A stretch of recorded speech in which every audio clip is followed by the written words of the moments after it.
Graça e paz, irmãos. A paz do Senhor Jesus sobre a vida de cada um aqui presente nessa noite. Queridos, eu peço para você abrir a palavra de Deus no Evangelho de João, no capítulo 11. João, capítulo 11, versículo de número 3. É apenas a parte B. A parte B é a parte final. João 11, 3b, a parte finalzinha. Vamos ficar de pé em reverência à palavra de Deus, por favor? Todos nós, em reverência à palavra de Deus. E eu vou ler, depois todos nós vamos ler juntos, tá bom? Diz assim: Senhor, está enfermo aquele a quem amas. Vamos ler todos juntos? Senhor, agora só as mulheres.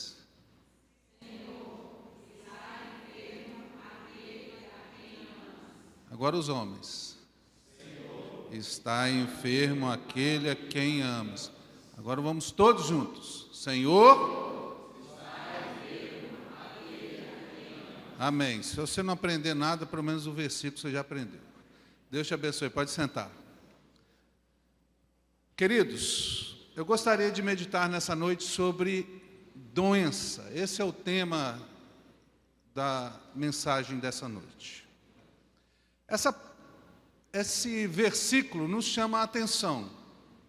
Senhor, está enfermo aquele a quem amas. Ela nos causa espanto. Como é que alguém amado pode estar doente? Quem é essa pessoa que está doente? Aqui no capítulo 11 de João, a palavra de Deus vai dizer que é Lázaro. Quem é Lázaro? Era o irmão de Marta e Maria.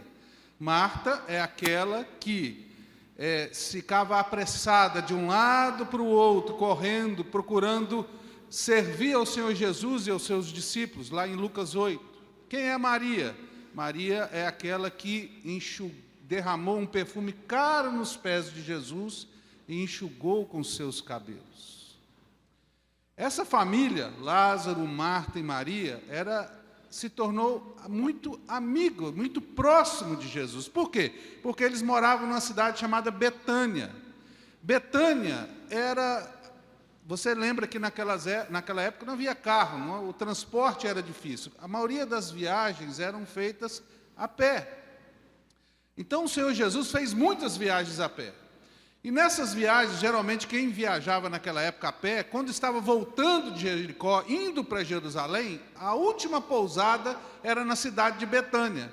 Então Jesus comandava para todo lado pregando o evangelho. Geralmente quando ele vinha de Jericó para Jerusalém, ele parava em Betânia. Então essa família recebia muito Jesus em sua casa e tratava Jesus e os seus discípulos com muito amor. Isso aumentou não só o relacionamento, como gerou uma intimidade muito grande com Jesus, ao ponto de Lázaro ser chamado de amado. Jesus amava Lázaro, amava esse rapaz. E ele fica enfermo. E o que o texto de João capítulo 11 nos mostra aqui? Que Marta e Maria, quando Lázaro ficou doente, manda avisar a Jesus. Provavelmente essa doença já estava séria, os tratamentos não estavam funcionando. Elas viam que Lázaro estava caminhando para a morte.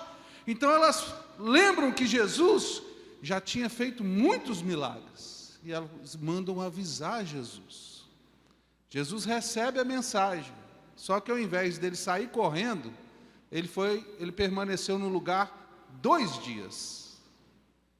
Quando Jesus vai até Betânia, chega lá, Lázaro já tinha morrido há 4 dias. Marta e Maria chegam até Jesus e falam assim: Senhor, se o Senhor estivesse aqui, ele não teria morrido. Ele falou: nós sabíamos, ela falou: mas se hoje o Senhor pedir, Deus atende. E ele falou assim: eu sou a ressurreição e a vida, quem crê em mim, ainda que morra, viverá.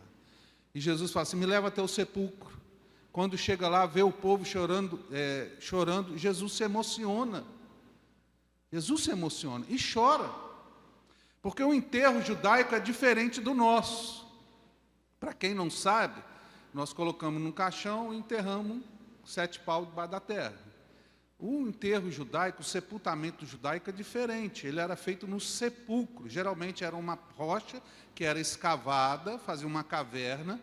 O morto era envolto em faixas, era colocado dentro dessa caverna, em cima de uma cama de pedra, junto com ungüentos, perfumes, para diminuir o odor, né, da putrefação, e era selado, fechado com uma rocha, uma roda de pedra.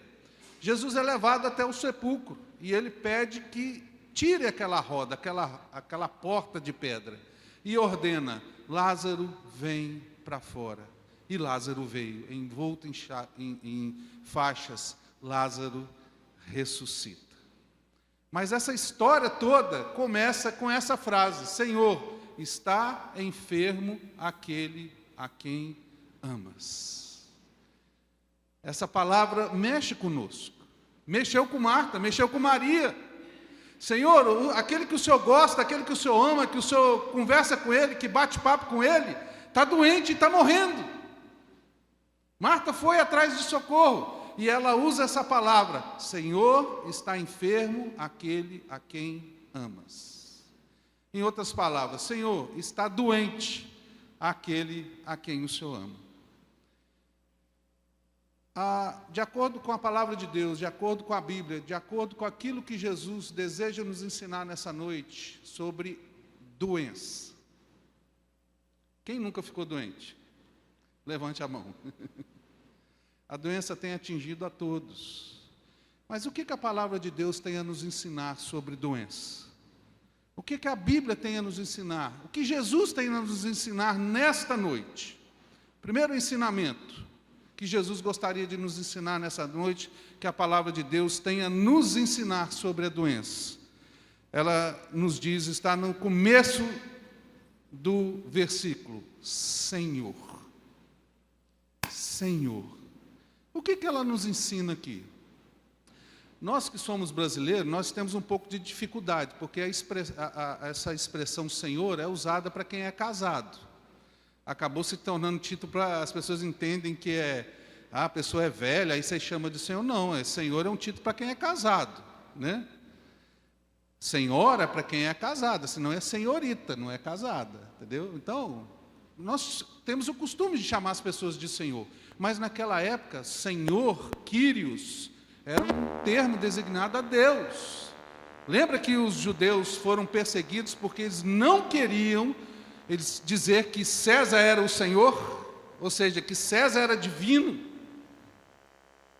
Marta manda chamar Jesus, e ela não diz assim: Jesus, está enfermo aquele a quem ama. Ela diz: Senhor, está enfermo aquele a quem amas. Ela reconheceu que Jesus era o Messias, o ungido de Deus, que ele era divino, que ele era o Filho de Deus, que ele era Deus. Então ela se aproxima de Jesus dessa maneira. Então a primeira coisa que a doença vai nos ensinar, ela revela a existência de Deus. E aí você vai falar assim: mas Luciano, como que a doença pode revelar a existência de Deus? Queridos, leve um ateu num hospital, numa escola de medicina. Peça para ele olhar o corpo humano, as químicas, centenas de reações químicas que ocorrem no nosso organismo. Manda ele olhar as reações, os músculos, os nervos, os tendões, tudo perfeito, tudo funcionando.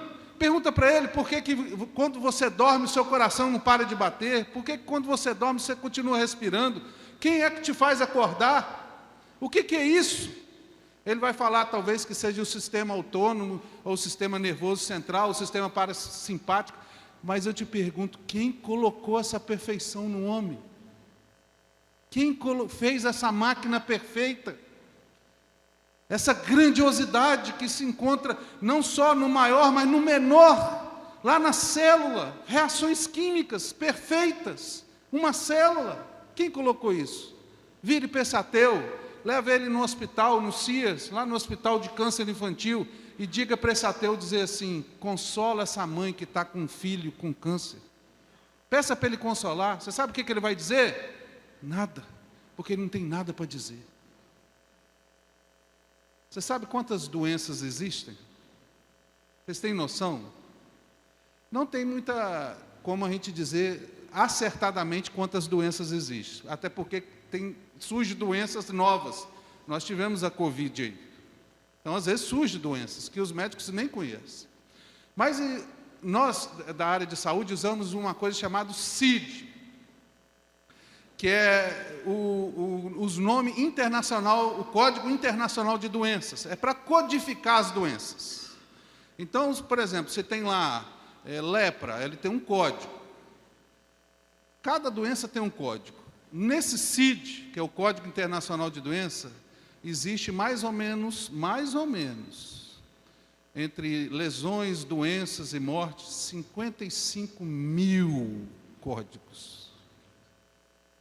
55 mil formas de ficar doente. Irmãos, viver é um milagre. Viver é um milagre.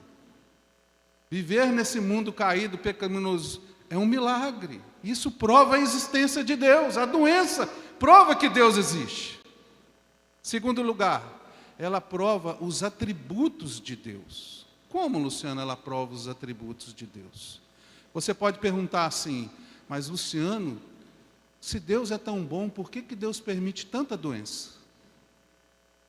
Por que a doença pega um bebezinho de colo, que precisa fazer uma intervenção cirúrgica no coração? Por que a doença atinge uma criança de 2, 3, 4 anos com um câncer, ela perde os cabelos? Por que ela atinge pessoas com dores que nem a morfina tira?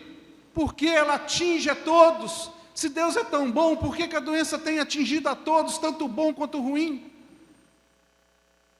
Você precisa entender isso.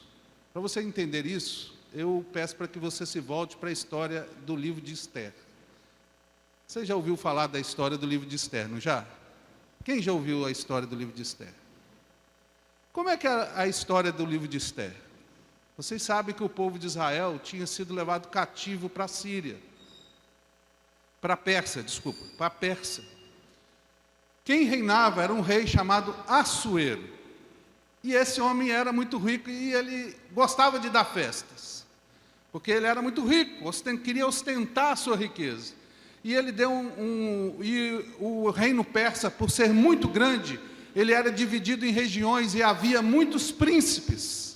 E ele reuniu todos os seus príncipes para mostrar suas riquezas, e ele mandou chamar a sua rainha, Vasti.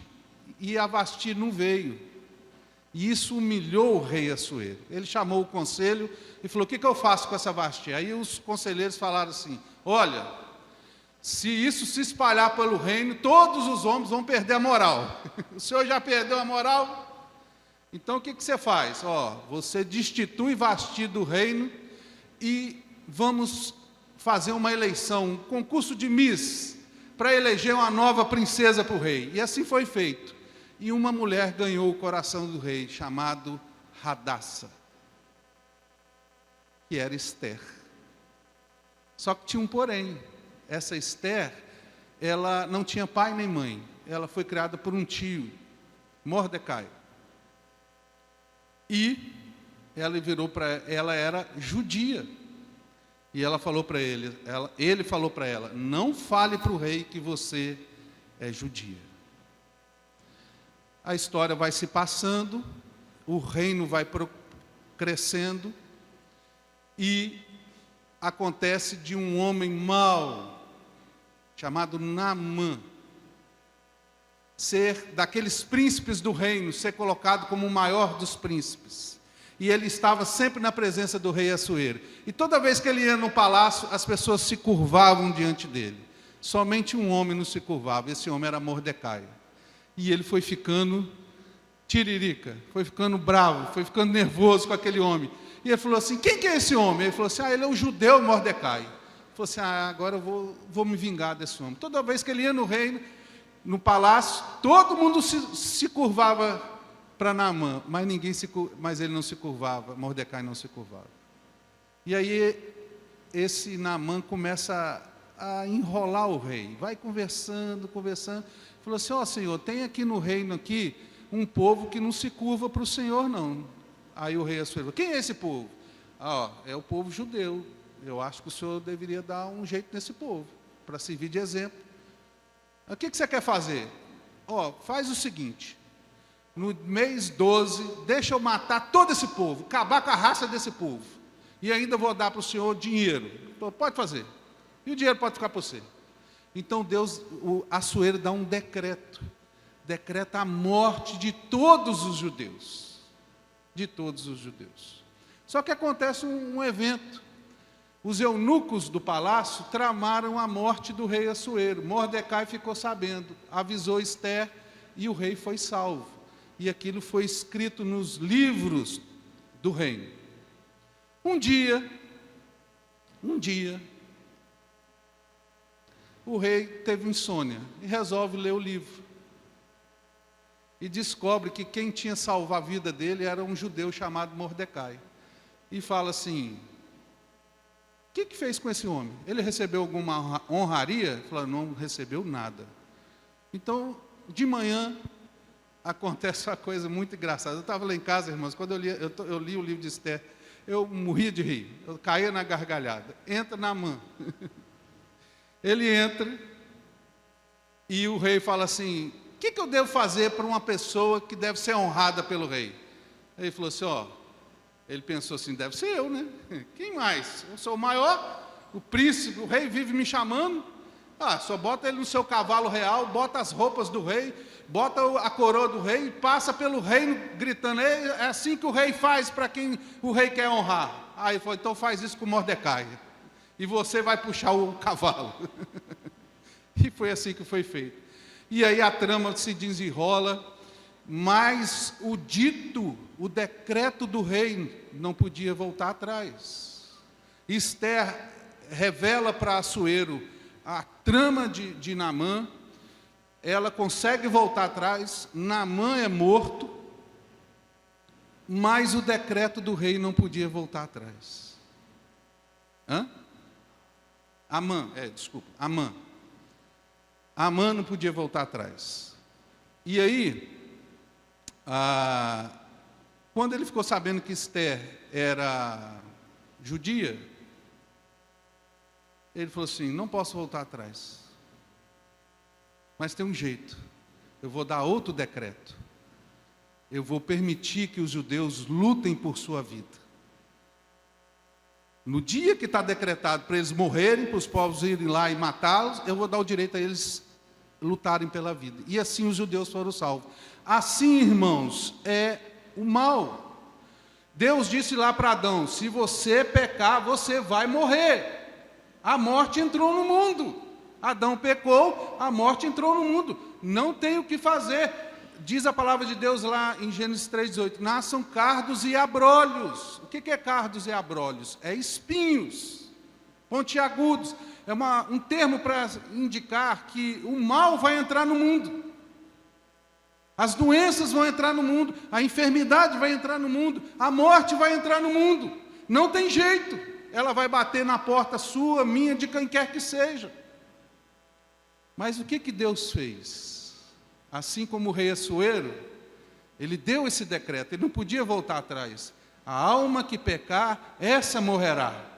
O que Deus fez? Ele fez outro decreto, ele deu outra esperança para o homem, como o Assuero deu para Ester. Ele diz lá em Gênesis 3,15 que ele haveria de pisar a cabeça da serpente e acabar com o mal no mundo. Então ele deu outro decreto, que está em João 3,16. Porque Deus amou o mundo de tal maneira que deu o seu Filho unigênito, para que todo aquele que nele crê não pereça, mas tenha a vida eterna. Porquanto Deus enviou o seu Filho ao mundo, não para que julgasse o mundo, mas para que o mundo fosse salvo por ele. Quem nele crê não é julgado. Quem não crê já está julgado, porquanto não crê no nome do unigênito Filho de Deus. É até o 18. Queridos, Deus deu outro decreto. Há uma maneira, a morte está decretada, mas há uma maneira de você ser salvo. É através do Filho de Deus, Jesus Cristo. É através dele. Irmãos, se não fosse o mal, nós não conheceríamos os atributos de Deus, como misericórdia. Você nunca saberia que Deus é misericordioso, você não saberia que Deus é benigno, que Deus é paciente. Você nunca entenderia o amor de Deus na profundidade, se não fosse as doenças, se não fosse o mal. Se você nunca entenderia também a soberania de Deus. O mal não é, as doenças e o mal e a morte não têm a última palavra. Deus está no controle de todas as coisas. Ele é soberano. Então, irmãos, a doença revela a existência de Deus e os atributos de Deus. Irmão, se eu falhar alguma coisa aqui, me perdoe, porque eu não estou muito bem da cabeça, às vezes eu tenho falhas de memória. Até falei para o pastor não me colocar mais para pregar, porque eu não estou bem da cabeça. Então vocês olhem por mim, doença, eu tenho essa. Tá bom, irmãos? Eu troquei a mã por Naamã, tá vendo? Então vocês me perdoem, nós estamos entre irmãos, né? Então tem falha mesmo. A segunda o ensino que a palavra de Deus nos ensina, irmãos, é a predominância mundial da doença. Está logo aí no versículo. Está enfermo. Senhor está enfermo. A predominância da doença. Queridos, a doença está em todo lugar. A doença está aqui no Brasil, está lá no Japão, está lá em Israel, está nos Estados Unidos. Ela está na casa do rico, na casa do pobre. Ela está na casa do branco, na casa do negro, do índio. Ela está na casa do crente mais santo e está na casa do ímpio mais pecador. Ela está na planta do pé e na ponta da cabeça. Ela está do lado de fora e está do lado de dentro. Ela está em todo quanto é lugar. A doença, ela é presente. A doença existe. E o que isso prova para a gente? Ela prova indiretamente que a Bíblia é a palavra de Deus. Sabe por quê? Nenhuma religião consegue explicar claramente a doença. Alguns vão dizer assim, como o shintoísmo, que a doença é causada pelos espíritos malignos. Os gregos diziam que a doença era causada pelos deuses do Olimpo, que puniam os homens com doenças. Outros vão dizer que a doença é fruto da macumba, é fruto de espíritos malignos, mas somente a Bíblia ensina e explica. A sua origem é o pecado, a sua ação, ela está agindo em todo quanto é lugar, porque nós vivemos num mundo caído, e ela toca em todos, somente a Bíblia explica isso. Por isso que há tanto relato de doença na Bíblia. Você lê os evangelhos, o que mais tem é doença, e Jesus curando doença. Em segundo lugar, ela vai nos ensinar também, irmãos, que a teologia da prosperidade é falsa. Essa teologia que tem sido pregada aí, que crente não pode ficar doente, isso não é verdade. A doença atinge a todos, quer seja crente ou não, quer seja santo ou não, quer seja bom ou mal, quer você queira ou não, a doença existe. Terceiro ensino que a palavra de Deus vai nos dar nessa noite, queridos, é aquilo que está no versículo aí, continuando.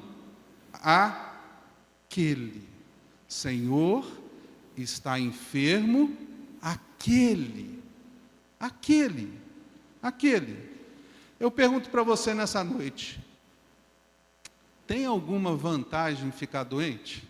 Quem gosta de ficar doente? Você gosta de ficar doente? Tem alguma vantagem? Quem é esse aquele? É Lázaro, amigo de Jesus, que recebia Jesus em casa, que era amado de Jesus. Esse homem que ficou doente.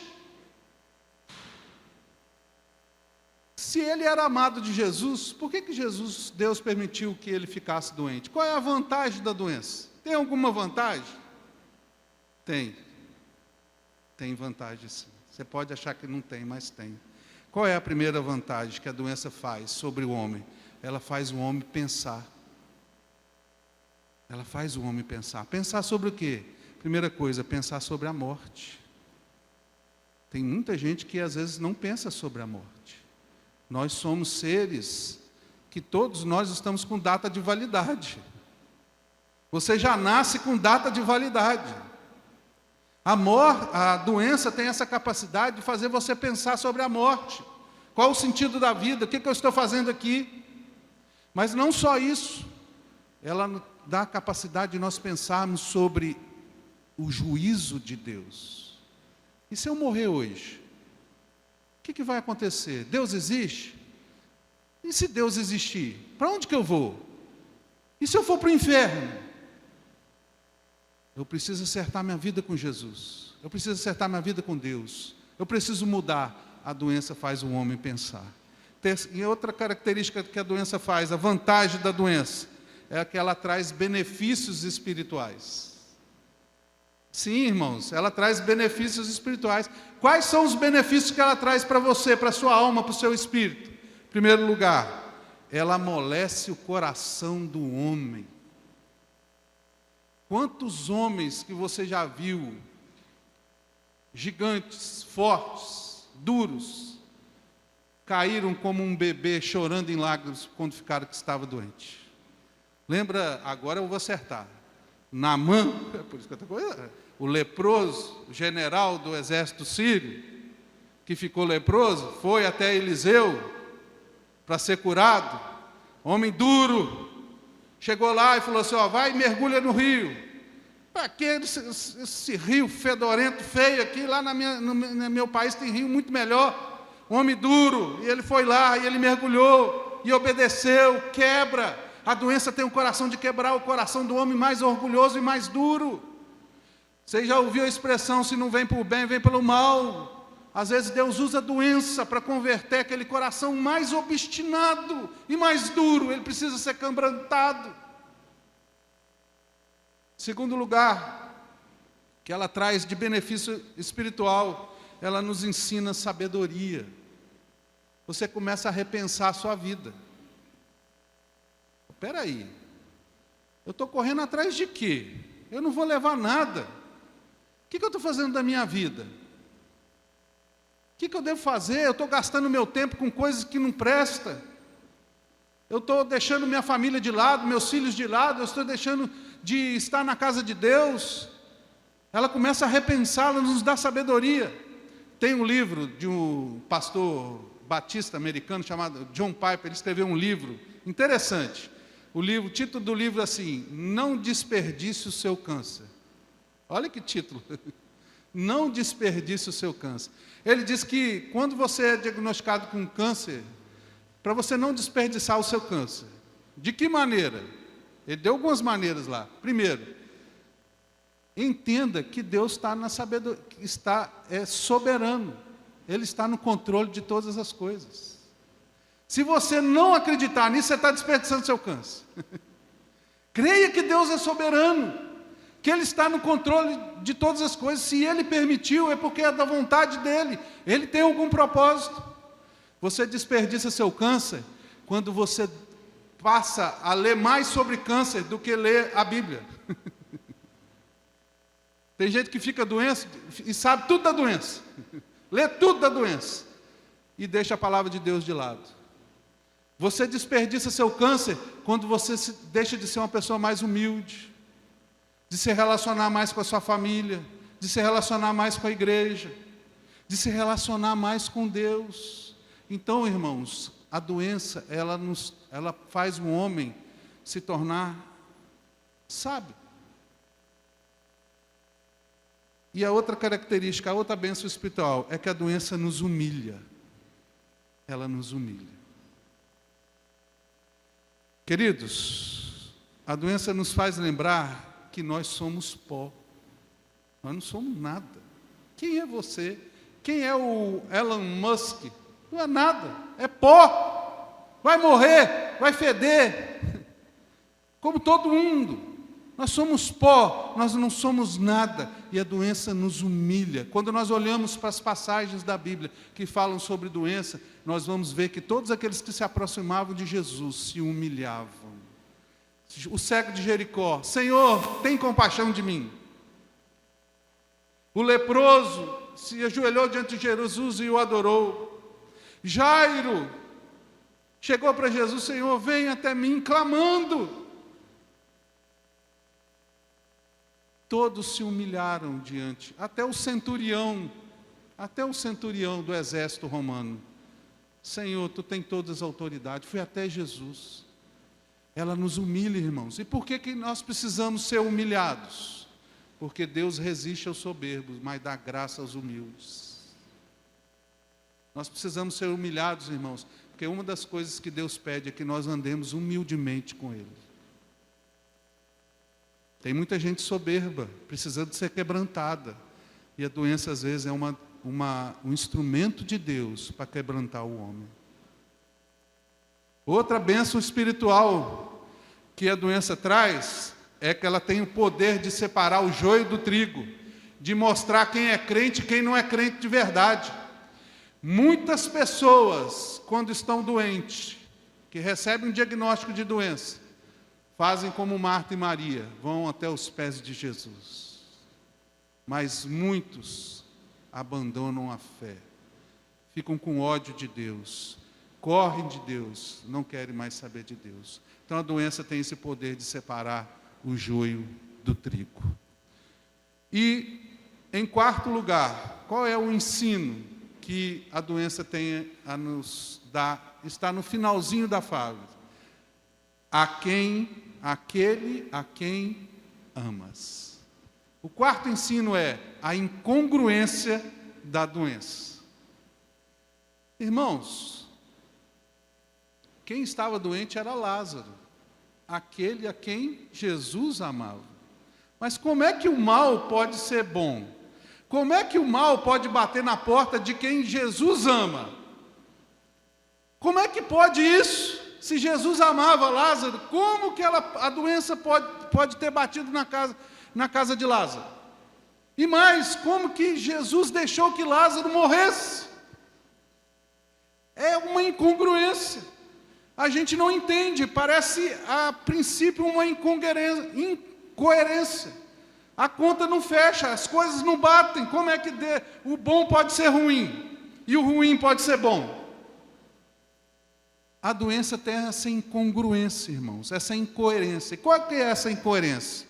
A primeira coisa é que a doença no meio do povo de Deus, muitas das vezes, não é Deus punindo o seu povo, mas é prova da bênção de Deus. Muitas doenças, irmãos, é fruto do pecado mesmo, mas tem doença que é bênção. Lázaro ficou adoecido e aquilo foi uma bênção para ele. Foi uma bênção para ele. O que aconteceu com Lázaro? Lázaro morreu e ficou 4 dias lá no céu e voltou para contar o que viu. Lázaro ficou famoso. Lázaro experimentou algo maravilhoso. Às vezes a doença é uma bênção, irmãos. Às vezes a doença é uma bênção que Deus reserva para nós, que às vezes nós não entendemos. E às vezes nós vamos entender lá no céu. Outra característica dessa incongruência é que a doença pode ser motivo de tristeza para nós, mas pode ser motivo de alegria para Deus. No versículo 15 aqui de João 11, diz que Jesus ficou alegre porque não estava lá. Como é que pode algo tão triste? Estava todo mundo chorando, Marta chorando, Maria chorando, o povo chorando, e Jesus estava alegre, porque não estava lá. Isso é uma incongruência. É lógico que depois Jesus chorou. Mas por que Jesus se alegrou? Por que a doença às vezes é uma incongruência?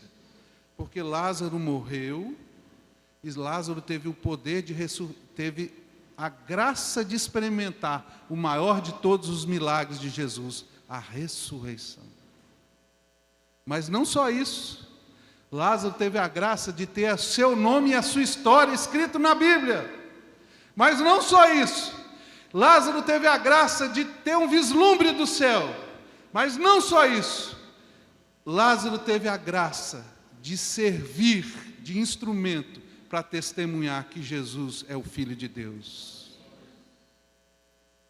Olha que coisa tremenda, irmãos. Que coisa tremenda. Isso tudo causado por uma doença. Causado por uma doença. Essa é a incongruência que muitas das vezes nós não entendemos na doença. Como é que Deus pode se alegrar na doença do seu servo? Mas Jesus se alegrou. Porque muitas das vezes, irmãos, a nossa mente é reducionista, mas a mente de Deus é grandiosa. Nós pensamos coisas pequenas e Deus pensa coisas grandiosas a nosso favor.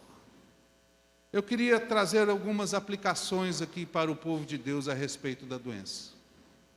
Primeira aplicação: o cristão deve aprender com os exemplos bíblicos sobre doença que devemos suportar a doença com paciência e confiança.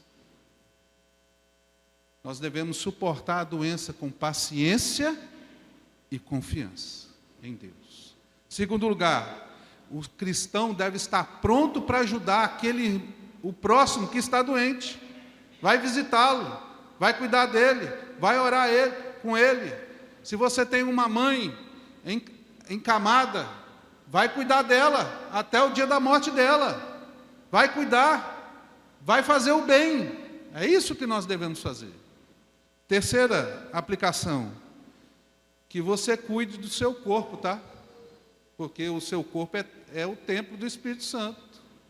Tem muita gente doente porque não cuida da alimentação, não faz exercício físico, não pega um sol, não faz uma caminhada, só come gordura, não obedece à dieta do médico.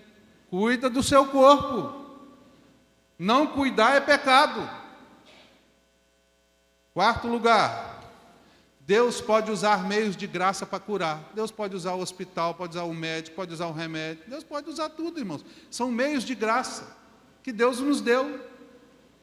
Deus também pode curar de forma milagrosa. Jesus pode curar. Nós podemos orar e pedir: Senhor, cure. E Jesus pode curar uma enfermidade que não tem cura. Jesus pode fazer isso hoje, porque Ele está vivo. E em sexto lugar, Deus pode não curar. Ah, Luciano, eu estou com uma doença que não tem cura, eu tenho orado. Irmãos, isso pode ser o seu espinho na carne, que Deus colocou em você, para que você não se ensoberbeça, para que você se torne humilde, para que você ande humildemente com o Senhor, para que você não caia em pecado, para que você não se desvie. Pode ser o seu espinho na carne. Mas e se morrer? Glória a Deus, está no céu, lá não tem mais doença. Louvado seja o Senhor. E eu queria concluir nessa noite fazendo uma pergunta para você. O que você fará se a doença bater na sua porta? O que você fará? Qual vai ser a sua reação? E se essa doença for uma doença terminal, que não tem cura, o que você fará?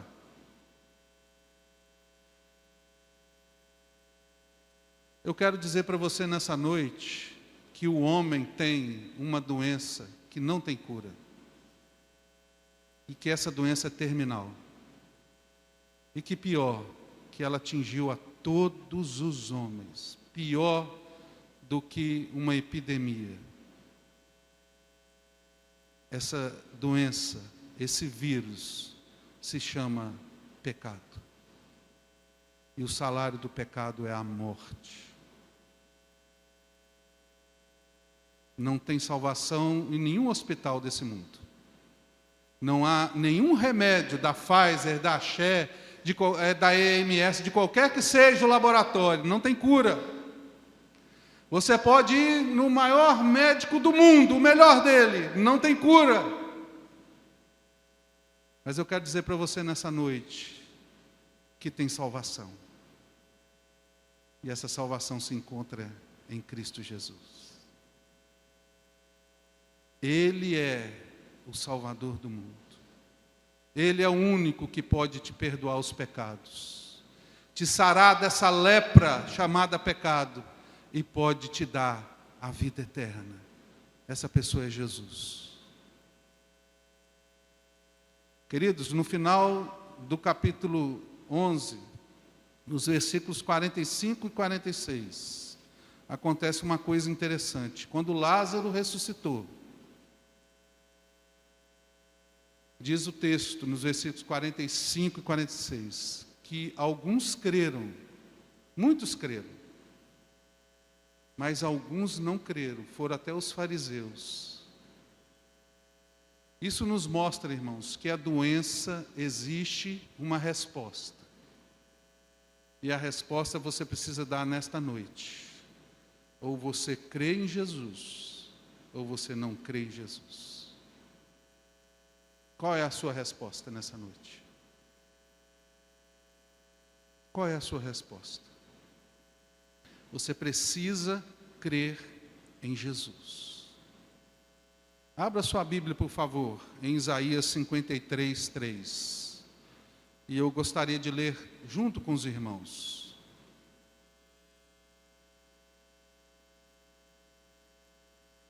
Vê se é o 4, irmãos. Eu acho que vê se é o 4.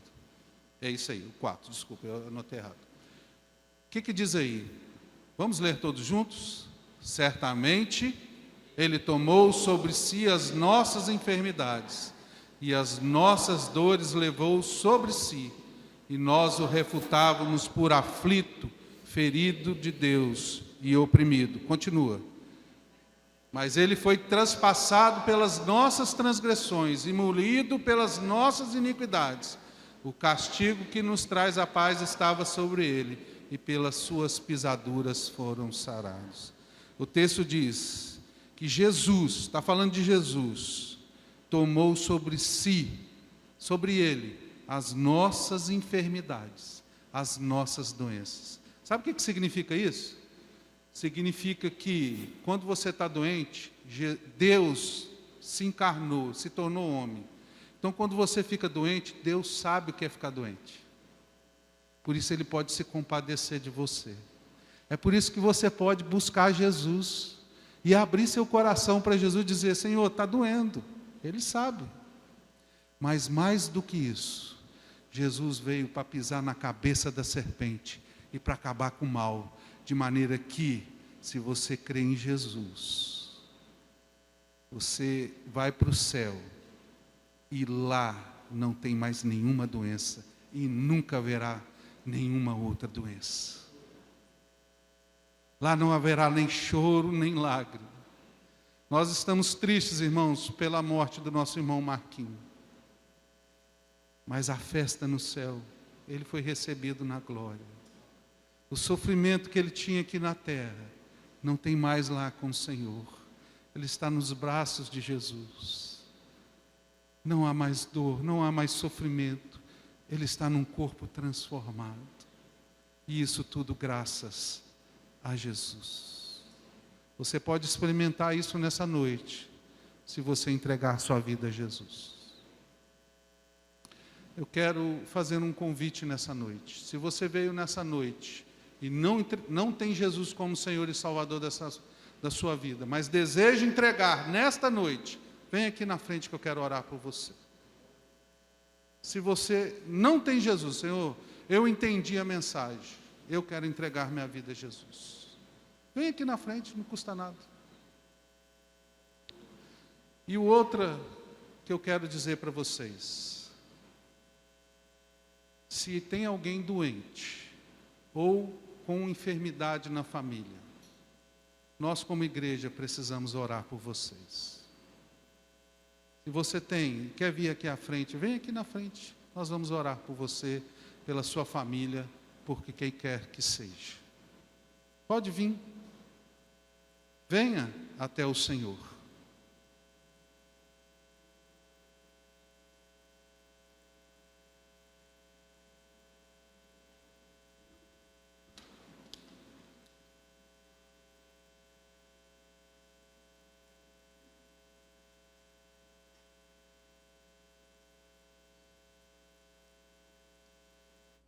Queridos, a doença está batendo na porta de muitos, de muitas famílias. Está batendo na porta da nossa igreja. E nós precisamos ser consolados. Há momentos realmente de choro e de lágrima, mas aquele que sai chorando vai voltar com júbilo e alegria. Um dia o Senhor há de enxugar todas as nossas lágrimas. Mas que você possa sair nessa noite meditando que Deus é soberano e que se a doença tem entrado na sua família, na sua porta, na sua casa, na sua vida, Deus tem um propósito. E assim como o livro de John Piper, não desperdice o seu câncer, não desperdice a sua doença. Venha para Jesus. Como príncipe da igreja, como anjo da igreja, né? Como anjo da igreja, eu vou pedir para o Senhor orar para o povo que aqui se encontra. Baixe sua cabeça. Deus cura da doença e na doença. Oremos. Deus, nós não entendemos e muitas vezes não aceitamos porque adoecemos. Não aceitamos porque aquele que tu amas está enfermo. Nós não entendemos porque a morte bate na porta das nossas casas.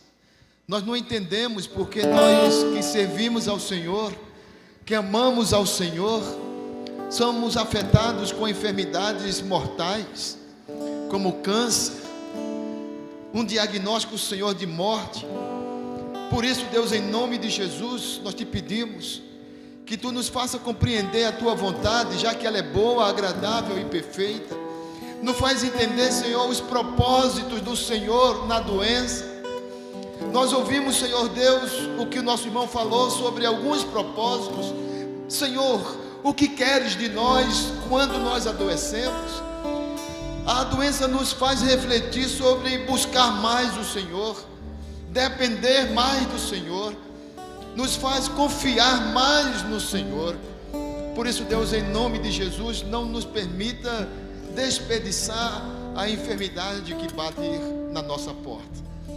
Nos faz, Senhor, tirar proveito desse momento, quando não podemos ir trabalhar, quando não podemos ir passear, não podemos ir para lugar algum, mas ali no leito nós podemos refletir e pedir: Senhor, cura-me, Senhor, cura-me, Senhor, abre os céus e tem compaixão e misericórdia. Nesse momento, Senhor, nós nos quebrantamos, estamos contritos e compungidos, porque acreditamos que o Senhor pode fazer o milagre.